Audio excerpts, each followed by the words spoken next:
Hello everyone. So আজকে আমি আমার সবচেয়ে ফেভারিট পাস্তাটা বানাবো। এটা হচ্ছে গিয়ে কার্বোনারা পাস্তা। সো এটার ব্র্যান্ড হচ্ছে রুম্মো। এটা maybe finish brand, I am not sure, but এটা ফ্যাটাচিনো পাস্তা। সো এই পাস্তাটা আমার সবচেয়ে বেশি ফেভারিট অ্যান্ড এটা দিয়ে আজকে আমি কার্বোনারা পাস্তা বানাবো। সো আমি এখানে অলরেডি আগের থেকে পানি গরম দিয়ে দিছিলাম।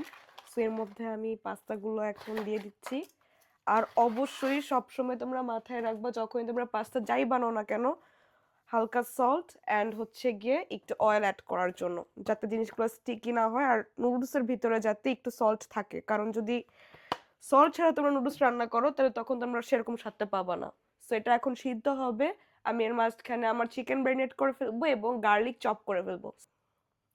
সো আমি আমার পাস্তা সেদ্ধ করা শেষ। আমি এখন চিকেনটাকে আমি আগে ফ্রাই করে নিব। সো আমি এখানে একটু সল্টেড বাটার দিলাম বই কোম্পানির।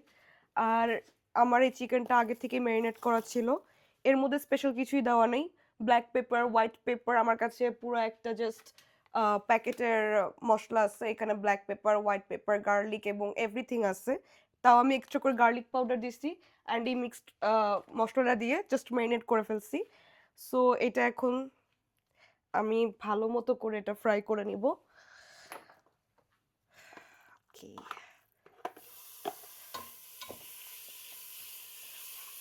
সো এটা ফ্রাই করতে কিছু টাইম লাগবে। সো আমি আমার চিকেনটা ফ্রাই করে ফেলছি। সো আমি এখানে আরো দুইটা জিনিস অ্যাড করছিলাম, একটা হচ্ছে গিয়ে বারবিকিউ সস আর একটা হচ্ছে গিয়ে টমেটো সস। সো এটা যখন আমি ফ্রাই করছি তখন এর মাঝখানে দিয়ে দিছি যাতে স্মেলটা আস্তে আস্তে চলে যায়, জাস্ট ফ্লেভারটা থাকে। অ্যান্ড আমি এখন বাটার দিব আর এর মাঝখানে দিয়ে দিব গার্লিক। সো এখানে কিন্তু অ্যাকচুয়ালি বাটারের পরিমাণটা অনেক বেশি লাগে। সো তোমরা ট্রাই করবা বেশি করে বাটার ইউজ করার জন্য, কারণ আমার ক্রিম বানাতে হবে। বাট তোমরা যদি কেউ হ্যাভি ক্রিম কিনতে পাও রেডিমেড, আমার বাসায় ক্রিম ছিল না দেখে আমার ক্রিম আলাদা করে বানাতে হচ্ছে। সো তোমাদের কাছে যদি হ্যাভি ক্রিম থাকে তাহলে তোমরা এই স্টেপটা স্কিপ করে ডিরেক্ট হচ্ছে জাস্ট গার্লিকটা জাস্ট ফ্রাই করে নিতে পারো।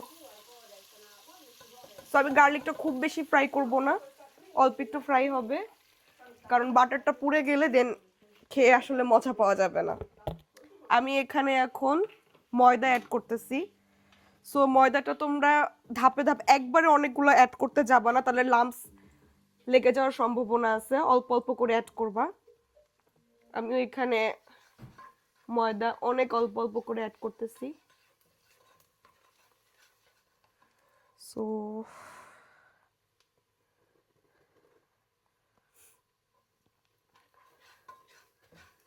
আমি ময়দা ততক্ষণ অ্যাড করব যতক্ষণ না পর্যন্ত এই জিনিসটা শক্ত হয়ে যাচ্ছে।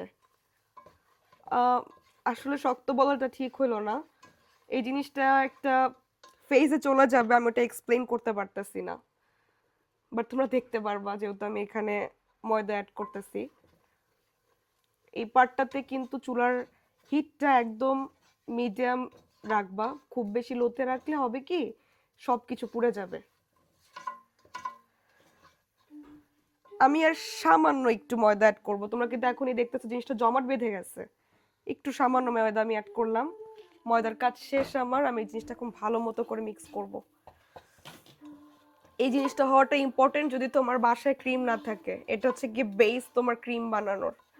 তোমরা কিন্তু দেখতেছো একটা অনেক ভালো একটা টেক্সচার ক্রিয়েট হয়ে গেছে। এখন আমি অ্যাড করব এখানে দুধ।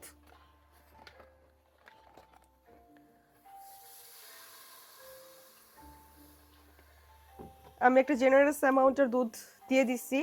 আমি একটু বেশি করে দিচ্ছি কারণ এটা মিক্স করতে একটু টাইম লাগে। আর দেখতে হবে কতটুকু ঘন হচ্ছে, আমার দুধ আরও অ্যাড করা লাগতে পারে। সো এটা আমি এখন মিক্স করব। কারোর বাসায় যদি হুইস্ক থাকে তোমরা হুইস্ক দিয়ে এটা মিক্স করতে পারো, বাট আমার জিনিসটা চামচতেই হয়ে যাচ্ছে তাই আমার হুইস্কার দরকার নেই। তোমরা এখন দেখো এই ক্রিমটা কতটুকু ঘন হয়ে গেছে। আমি কিন্তু অনেকটুকু দুধ অ্যাড করছি, কিন্তু তারপরও ক্রিমটা কিন্তু আস্তে আস্তে ঘন হয়ে আসতেছে। সো এইখানে আমি এখন অ্যাড করে দিব আমার রাখা পাস্তা ওয়াটার। এই পাস্তা ওয়াটারটা আমি পাস্তা সেদ্ধ করার সময় রেখে দিচ্ছিলাম। So pasta water is very important. So আমি এখন এটা মিক্স করব। সো আমার পাস্তা ক্রিম রেডি করা হয়ে গেছে। সো এটা যদি আমার ক্লোজে দেখো, এটা না খুবই পাতলা না খুবই ঘন আছে, বাট এটা একটু আমি পাতলা রাখছি কারণ এটা যেহেতু এখনো চুলার উপরে আছে আর আমার পাস্তা অ্যাড করতে হবে আর অনেক কিছু অ্যাড করতে হবে। সো আমার এখানে যে চিকেনগুলো আমি ফ্রাই করে রাখছিলাম সেটা আমি এখন অ্যাড করে দিব।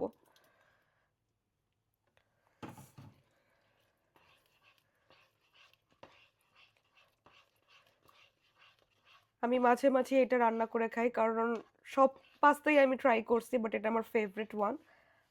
সো আমি এখানে একটু চিলি ফ্লেক্স অ্যাড করে দিব বিকজ আমি ঝাল খেতে পছন্দ করি। আর যেহেতু এখানে এক্সট্রা করে কোনো চিলি পাউডার বা গ্রিন চিলি অ্যাড করা হয় নাই, সো এই জন্য এখানে বেস্ট কম্বিনেশন হচ্ছে chilli flakes. Okay, that's enough. Okay, আমার পাস্তা সবকিছু এখন রেডি। আমি এখন আমার সেই বয়েল করা পাস্তা আমি এখানে দিয়ে দিব। ওকে, আমাদের কিন্তু এখনো লাস্ট একটা ইনগ্রেডিয়েন্টস অ্যাড করা বাকি আছে, সেটা হচ্ছে চিজ। সো আমি এখানে যেই চিজটা অ্যাড করেছি তার সেটা হচ্ছে গিয়ে মোজারেলা চিজ। আমি এটা শ্রেড করে নিছি। এখানে তোমরা কি চিজ অ্যাড করবে এটা তোমাদের উপর ডিপেন্ড করে, বাট আমি প্রেফার করবো মোজারেলা চিজ অ্যাড করার জন্য কারণ এটা টেস্টটাকে আরো বাড়িয়ে তোলে। সো আমি চিজ এখানে আগে থেকে শ্রেড করে রাখছিলাম, এটা আমি এখন দিয়ে দিব।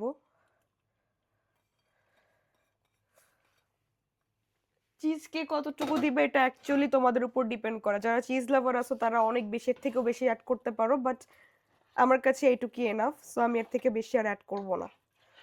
সো আমার পাস্তা এখন রেডি, আমি জাস্ট এটা মিক্স করব এখন। সো আমি তোমাদের সাথে দেখা করতেছি সার্ভিং টাইমে। সো এটা আমার সার্ভিং করা শেষ এখন। এটা আমি আমার ছোট বোনরা এখন খাইতে দেই, ও খায় আমাকে রিভিউ দিক কেমন হয়েছে। সো বি কেয়ারফুল গরম।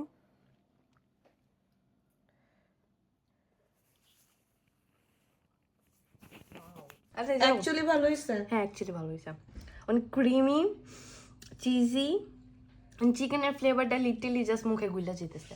Thank you. ছোট বোন যেহেতু ট্রাই করছে এখন আমরা ট্রাই করা উচিত। So let's try it together.